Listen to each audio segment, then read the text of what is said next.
Despite the African National Congress in KwaZulu-Natal threatening MP Dr. Makhosi Khoza with disciplinary steps, she insists she will not back down from her criticism of the party and its leaders. The KZN ANC said that she had crossed the line and it would take disciplinary action against her.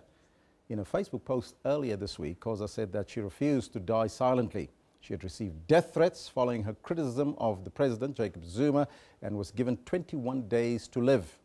Parliament and the SABC has since attended to Khoza's security concerns, promising to provide her with police protection. For more on the story, and as we promised you a little bit earlier, we are very glad to have in our parliamentary studios Dr. Makhosi Khoza. Very good morning to you, Doctor, and welcome.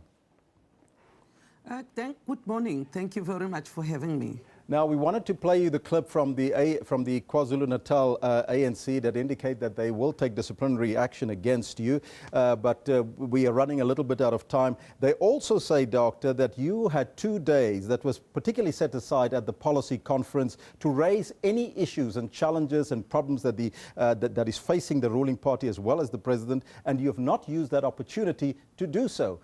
Is that criticism valid, do you think? It is not valid. The Deputy Chief Whip of the majority party in Parliament, Doris Dlakutye, has my sick note. I had broken my ligament on my left ankle and I was put off for 10 days until the 10th of July. And again, it's very important to remember that I merely responded to the reckless pronouncements by Mbalula. I did not participate in the policy conference to raise those matters because Mbalula had not raised them in the policy conference. He actually raised them during a press briefing. Now, the ANC and in KZN is going to take disciplinary action against you. They say that you're ill-disciplined and for misconduct. Are you a troublemaker? That is the question then? I am not a problem maker, and the truth be told, we've had 7 votes of no confidences in Parliament. I've always voted for the ANC. I have never voted against the ANC. But this case is different.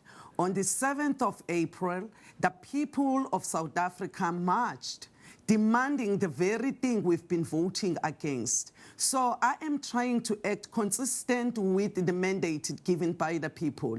That's it. But shouldn't you toe the party line? That is what many is asking. The party line is very important to toe. I also understand that any party requires some kind of position. But what do you do when the party line is in conflict or is at war with the people that elected us? What do you do? Do you choose the party or do you choose the people? Those are the dilemmas that I found myself in, and I hope that I know that other MPs are feeling the same thing as myself. Now, some analysts are saying that the ANC KZN branch are President Jacob Zuma's homeboys, and they will do anything to protect him. Do you concur with that statement?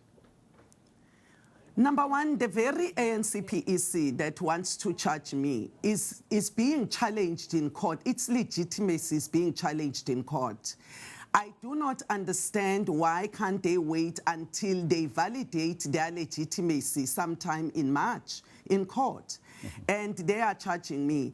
And obviously, they are no longer protecting the ANC mission. They are protecting the individual. And my view is that the ANC members must rise up against this kind of kleptocracy. The vote of no confidence in the president, is that the problems really that arose from you being disciplined or being taken to a disciplinary hearing?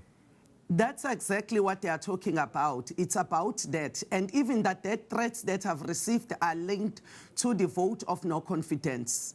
And of course, the ANC is very clear about that. The party line they are talking about is that we should all vote for to defend the president.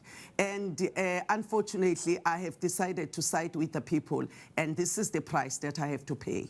Now, we've talked about the security concerns around you as your person earlier on.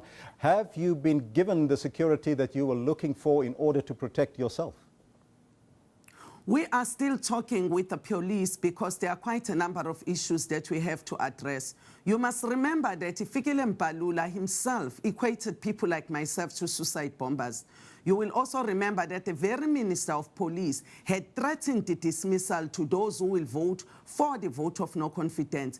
And I'm currently being charged for exactly that. Mm-hmm. So one has to weigh the options here.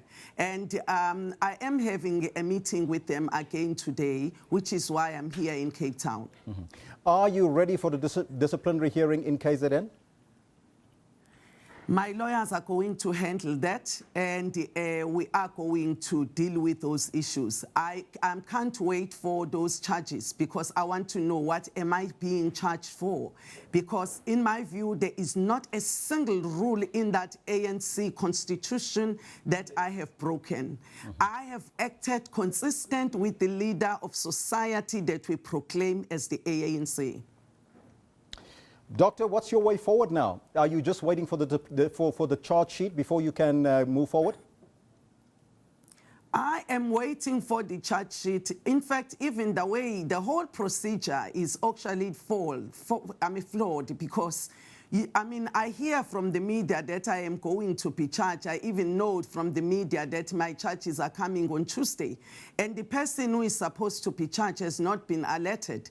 So I'm waiting. I'm equally waiting like all South Africans who believe in justice. Doctor, I thank you so much for your time and joining us in our Cape Town studios. I thank you very much for having me. That was Dr. Makhosi Khoza in our Durban studios there. You heard her take on it. She's standing by her thoughts.